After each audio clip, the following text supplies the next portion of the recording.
अर्जुन से लड़ना हो तो मत रहो मौन, नाम धाम कुछ कहो, बताओ कि तुम जाती हो कौन। ये पंक्तियां रामधारी सिंह दिनकर की है, जो कि आज की सियासत में एकदम फिट बैठती है। बिहार में नीतीश कुमार और उनकी सहयोगी आरजेडी शायद यही कह रही है कि बीजेपी से अगर लड़ना है तो मत रहो मौन, बताओ कि तुम जाती हो कौन और कितने हो। बिहार में जातीय जनगणना, जिसे नीतीश सरकार ने सर्वे बताया, उसके आंकड़े जारी कर दिए गए हैं। उसमें जो दिलचस्प बातें सामने आई हैं, सबसे पहले वो आपको बताते हैं। इससे पहले 1931 में जातीय जनगणना हुई थी।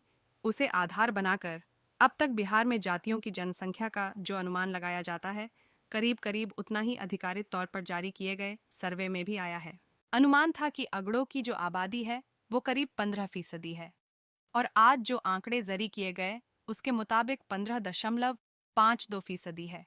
लेकिन दिलचस्प ये है कि अगर अलग अलग अगड़ी जातियों के अनुमान और आंकड़ों की बात करें तो फर्क दिखता है। अगड़ी जातियों में मेन 4 जातियां हैं: भूमिहार, राजपूत, ब्राह्मण, कायस्थ। अब पहले अनुमान लगाया गया था कि भूमिहार 4% है, लेकिन आज के आंकड़ों के मुताबिक भूमिहारों की आबादी आधा, मतलब 2.86% है। राजपूतों पर आइए, अनुमान था 5% होगा, लेकिन आज के आंकड़े बताते हैं 3.45%।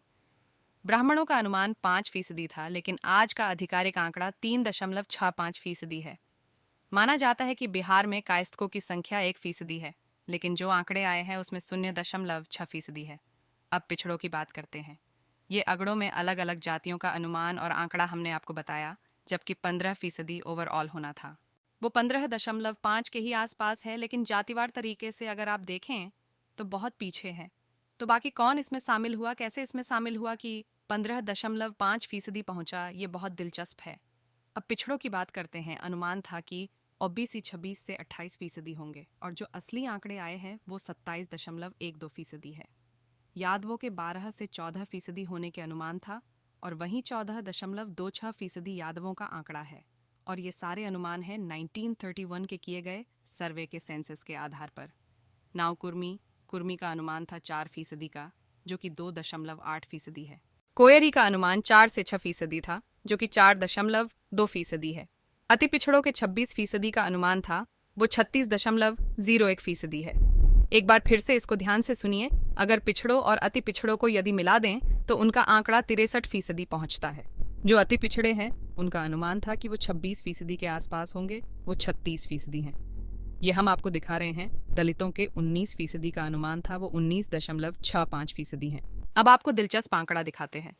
2011 की जनगणना में हिंदू 82.7% थे, लेकिन अब वो घटकर 82% से नीचे आ गए हैं। हिंदुओं की आबादी 81.99 है। वहीं मुसलमानों की आबादी देखें तो 2011 में 16.9% थी, वहीं फिलहाल 17.7% हो गई है।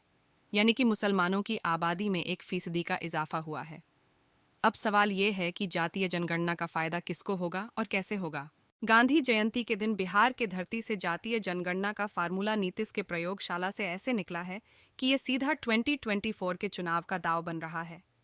इसी रिपोर्ट के साथ बिहार के उप मुख्यमंत्री तेजस्वी यादव ने सीधा मोदी सरकार को घेर दिया। कह रहे हैं कि हमने कम समय में जाति जनगणना करा दिया, अब देश में हो जाती है जनगणना। अजातीय जनगणना के इस सियासी संग्राम में एक पक्ष इसे सामाजिक क्रांति और चुनावी एजेंडा बता रहा है, और एक पक्ष इसे भ्रम फैलाने वाली रिपोर्ट बता रहा है।